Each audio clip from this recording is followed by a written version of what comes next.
Inspección de la bujía. Como la punta de la bujía está colocada directamente dentro de la cámara de combustión, a través de su apariencia podemos identificar y diagnosticar la condición de la cámara de combustión y quema del combustible del motor. Existe una carta de quema elaborada por NGK que orienta al mecánico en este diagnóstico.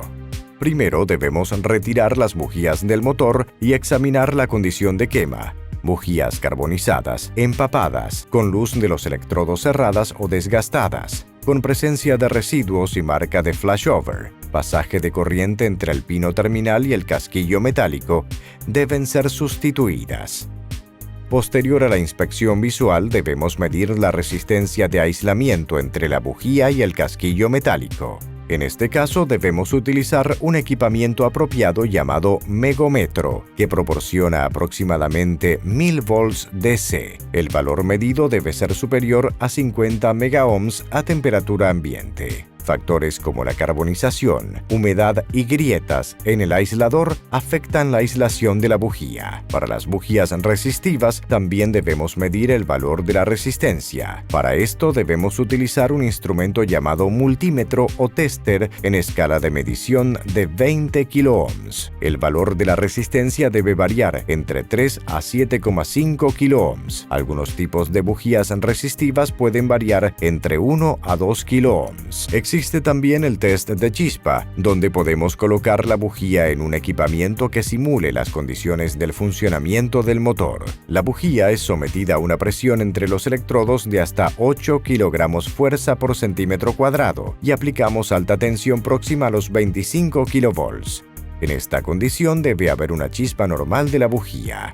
Cuando hay fallas de encendido en el motor del vehículo, hay como hacer un test práctico, que consiste en desconectar los inyectores de combustible, uno por vez para identificar en cuál de los cilindros ocurre la caída de rotación. Cuando la caída de rotación es menor en relación a los otros cilindros, indica que la falla de encendido está sucediendo en este cilindro. Estos tests, sin embargo, no son aplicables cuando la falla ocurre en cargas parciales. Una vez identificado el cilindro, podemos cambiar la bujía que está fallando a otro cilindro. Si la falla cambia de cilindro, esta puede estar ocasionada por la bujía. Sin embargo, si la falla permanece en el mismo cilindro, es señal que esta falla no es provocada por la bujía de encendido. Alertamos que al realizar este test, en muchos sistemas de inyección generan un código de falla que podrá encender la luz de advertencia de mal funcionamiento del sistema de inyección. Por lo tanto, es necesario tener un equipamiento de escáner actualizado y compatible con el vehículo para leer y apagar la falla ocasionada por este test. Para hacer este test, el mercado acostumbra a retirar los cables de encendido. Sin embargo, esta práctica no es recomendada, pues a pesar del riesgo de accidentes debido a la alta tensión de los cables, el combustible no quemado es enviado al sistema de catalizador de escape, pudiendo ocasionar daños a estos sistemas. Con la ayuda de un osciloscopio también podemos realizar el test del sistema de inyección. Para este test debemos colocar la pinza inductiva que capta la señal del secundario del sistema de inyección. Por medio del análisis de la curva generada por el sistema de encendido, podemos hacer un diagnóstico. Debemos comparar con la curva característica de formación de la chispa del sistema de encendido con funcionamiento normal con la curva generada por el vehículo. La posición 1 del gráfico indica la ruptura del dieléctrico, es decir, la tensión de chispa o tensión de disparo.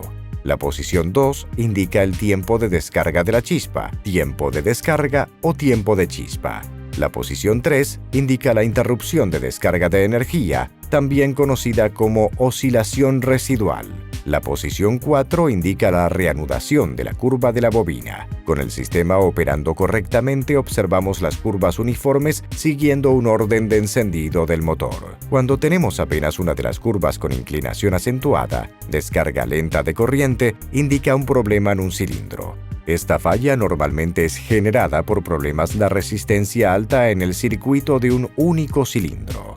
Puede ser provocada por oxidación en el cable de encendido, oxidación del terminal de la bujía u oxidación en uno de los terminales de la tapa del distribuidor o aún inicio de carbonización.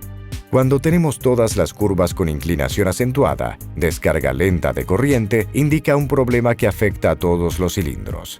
Esta falla puede ser provocada por resistencia alta en todos los cilindros. Puede ser provocada por oxidación en el cable de bobina, rotor de encendido, tapa del distribuidor u oxidación en todos los cables de encendido. O inicio de carbonización en todas las bujías. Cuando la línea de chispa está estrecha y alta, indica alta tensión de disparo del sistema de encendido. Esta falla puede ser causada por cable de encendido interrumpido, bujía muy desgastada, bujía con luz excedida o alta tasa de compresión en el cilindro. Cuando la línea de chispa está baja en uno de los cilindros, indica baja resistencia de aislación. Puede ser causada por bujía carbonizada, bujía con luz muy cerrada, baja compresión en cilindros, bujía agrietada, flashover o perforación en el cable de encendido. Cuando hay ausencia de interrupción de descarga de energía, oscilación residual, también es indicativo de problemas de resistencias altas en los cables de encendido, cable de bobina, bobina de encendido, mal contacto en los terminales de bobina o tapa de distribuidor.